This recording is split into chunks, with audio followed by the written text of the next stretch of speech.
Olá, querido aluno, querida aluna, seja bem-vindo a mais uma videoaula de língua portuguesa. Eu sou a professora Nádia e continuo te acompanhando durante seus estudos de português. Lembrando sempre que os nossos vídeos são complementos das aulas que você tem com seu professor ou sua professora na sua escola. Bom, vamos lá? Hoje o tema de hoje é para a gente continuar falando sobre alguns erros comuns que a gente comete. Bom, há um tempinho atrás, nas últimas aulas, a gente falou sobre o uso de eu e mim, que é um equívoco que a gente comete bastante, não é mesmo? E para você recordar um pouquinho, lembre-se que para eu, o eu vai ser sujeito, então ele é seguido de um verbo. Por isso que eu digo, era para eu fazer, pediram para eu trazer, preciso de ajuda para eu trabalhar. Então, na dúvida, se eu tenho um verbo, eu devo usar eu, não mim, certo? Observe aqui, a professora veio até mim, eles argumentaram contra mim e estavam falando sobre mim. Olha só, antes de mim eu tenho preposições, até, contra, sobre. Então, mim é um pronome pessoal oblíquo tônico e deve ser utilizado quando tem a função de objeto direto e ele sempre vai ser precedido por uma preposição. Olha só, levando um pouquinho para o lado da brincadeira, mas eu gosto muito de memes. E olha que bacana esse para te ajudar a memorizar. Mim não ajuda, me inserir de um mal, certo? Então, como aqui ajuda é verbo, então eu ajudo, certo? Mim não ajuda, ok? Bom, vamos lá. Mal com L ou mal com U? Esse é um erro também que a gente sempre comete. Mal com U é adjetivo, significa ruim e é o contrário de bom. Observe, interpretou o papel de um homem mau na novela. E o mal com L é um advérbio de modo. Ele significa incorretamente, erradamente, de modo irregular. E ele é o antônimo de bem. As crianças comiam mal. Uma dica, se você ficar com dúvida, tente substituir na frase o mal que você quer usar por bem ou bom. Se couber bem, é mal com L. Se na frase couber bom, então é mal com U, ok? Vamos lá.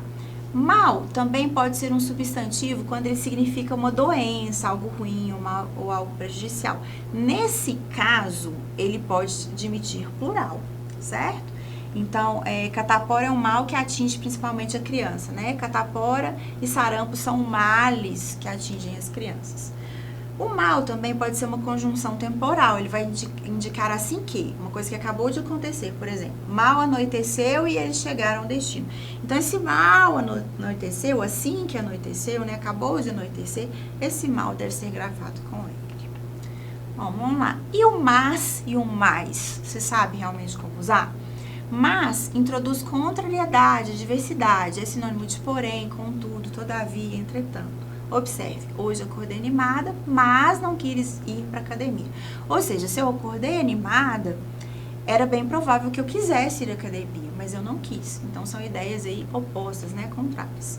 Já falo inglês fluentemente, mas não quero parar de estudar. Se eu já falo fluentemente, é bem provável que eu não queira mais estudar. Então, aqui tem uma ideia também, ideias que são opostas. O mais, ele é um advérbio de intensidade e ele é um antônimo de menos. Então, ó, ele escolheu a roupa mais cara da loja. Fale mais alto, por favor. Então, estou intensificando, ok? Vamos lá. E que tal a gente aprender um pouquinho mais com I? Vamos lá. Senão, uma palavra única, ou se não, separado. Você sabe usar? Você sabe a diferença? Vamos falar um pouquinho disso então. Senão, tudo junto, significa a não ser. Olha só, não lhe resta outra coisa a fazer, senão pedir desculpas. A não ser pedir desculpas. Pode significar também do contrário. Observe, estude bastante, senão será reprovado no exame. Do contrário, será reprovado no exame. Se não separar duas palavras diferentes, transmite a ideia de condição. Se não chover, iremos à praia. Então, qual é a condição para nós irmos à praia? Que não chova. Observe aqui. Você acha que para completar aquele espacinho vermelho ali, a gente deve usar se não, uma palavra só, ou se não, duas palavras separadas? O mundo não gira ao seu redor, Garfield. Se não, ou se não, ia ficar muito tempo girando. Ei! Chamou o Garfield de gordo indiretamente, não é mesmo? Muito tempo girando ao redor dele. E esse senão, o que você acha? É uma condição, é uma contrariedade, tudo bem, né? Se não, aqui a gente vai retomar, significa não ser que, né? Do contrário. Pelo contrário, ficaria muito tempo girando ali, né? Não é uma condição, senão seria separado. Vamos lá, mais uma tirinha pra gente analisar. Senão junto ou separado? Ei, Charlie Brown, deixa eu andar no seu triciclo? Ah, não sei não. E aí? Se não deixar, eu arranco a sua cabeça. Quem resiste aos apelos de uma mulher? Esse se não deixar é uma condição? É uma contrariedade? Não, se não, separado, né? É uma condição. Se ele não deixar, ela vai arrancar a cabeça dele. Nossa, que violência, não é mesmo? Bom, vamos lá, brincadeiras à parte, continuamos aqui nas nossas análises, nossos estudos. Debaixo, tudo junto ou debaixo separado? Debaixo, tudo junto, indica posição. Posição inferior. É o sinônimo de sob. S ou B. Observe, escondeu-se debaixo dos escombros, ou sob os escombros. Já, eles vivem debaixo do mesmo teto, sob o mesmo teto. Já debaixo, separado, duas palavras, indica oposição em relação a de cima. A parte de baixo da casa tinha uma cor diferente da parte de cima. Ok? Mais um exemplo. Na parte de baixo da estante ficavam os jornais, enquanto na parte de cima havia revistas. Então, debaixo tudo junto, posição inferior. Debaixo dos escombros, debaixo do mesmo teto. Debaixo separado, oposição à parte de cima. Bom, vamos lá. E a gente, junto ou separado? Esse erro realmente a gente comete muito, não é mesmo? Olha só, por que a gente não deu certo? Porque a gente é separado. Vamos analisar um pouquinho mais a fundo isso. A gente separado é sinônimo de nós, certo? Então, a gente se dá bem. A gente tudo junto é uma profissão. Agente de trânsito, por exemplo, agente do FBI, ok? Aí se escreve tudo junto. O agente foi promovido pelo seu bom trabalho. Recapitulando, agente, sinônimo de nós, se escreve separado. Agente, profissão, um oficial, um policial, agente de trânsito, tudo junto. Bom, vamos lá. Outras dicas. Embaixo se escreve sempre junto, é diferente de debaixo. São sempre escritas separadamente as palavras com certeza, de repente, por isso, a partir e em cima.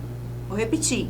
Sempre escreva separadamente, com certeza, de repente, por isso, a partir e em cima.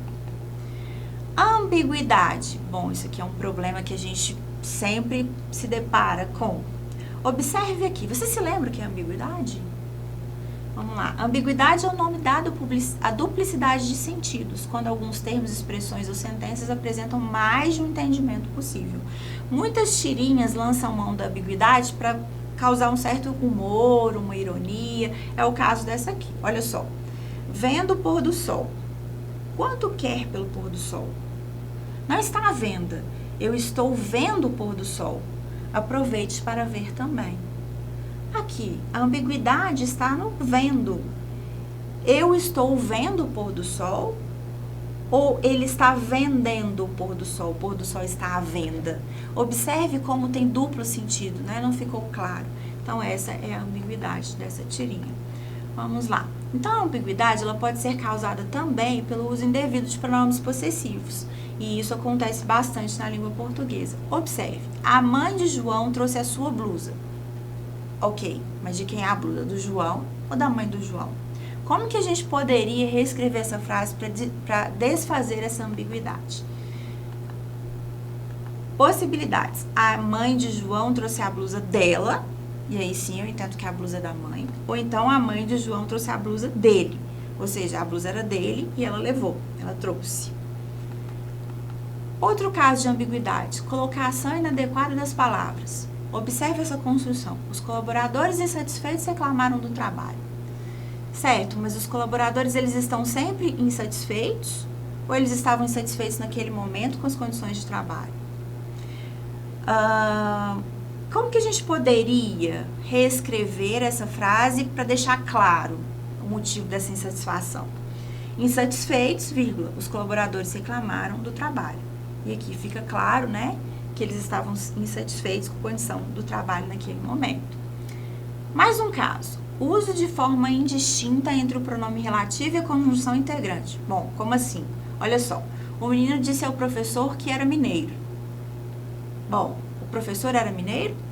Ou o menino disse para o professor que o menino, ele mesmo, era mineiro? Quem era mineiro, então? O menino ou o professor? Possibilidades para a gente deixar desfazer essa ambiguidade. O menino disse que era mineiro para o professor. Uma das possibilidades para desfazer essa ambiguidade, certo? Vamos lá, mais casos. Uso indevido de formas nominais. O pai pegou o garotinho correndo na rua. E aí, o que você entendeu? O pai surpreendeu o garotinho que estava correndo na rua. Ou o pai só conseguiu pegar o garotinho correndo atrás dele na rua. Ou o garotinho estava correndo na rua. Quem que corria, o pai ou o garotinho? Como que você reescreveria esse período? Uma possibilidade, o pai pegou o garotinho que corria na rua. Aí eu deixei claro que o garotinho estava correndo e o pai foi até lá e pegou o garoto, certo? Outra possibilidade, o pai só conseguiu pegar o garotinho quando correu na rua. Né? Então a gente tem que pensar aí em estratégias para desfazer as ambiguidades. Outra possibilidade, objeto direto preposicionado. Os japoneses venceram os chineses. Bom, às vezes, dúvida, né? Quem venceu quem? Os chineses? Os japoneses? Como que você reescreveria esse trecho para desfazer essa ambiguidade? Uma possibilidade. Venceram aos chineses os japoneses. E aí eu deixo claro quem venceu, não é mesmo? Ou até mesmo assim, aos chineses venceram os japoneses. Seria uma outra possibilidade também para desfazer essa ambiguidade. Bom, então retomando, na aula de hoje nós falamos um pouquinho de erros muito comuns que a gente comete, erros relacionados à ambiguidade, aos usos de senão, separado e junto, agente, separado e junto. Retomamos também a questão do eu, do mim, do mas, do mais, que são erros aí que cometemos no nosso dia a dia, muitas vezes a gente nem percebe, não é mesmo? Mas fica aí uma dica, quanto mais você praticar, melhor você vai ficar na escrita e na fala da língua portuguesa. Bom, então essa foi mais uma videoaula, espero que você tenha gostado. Obrigada e até a próxima.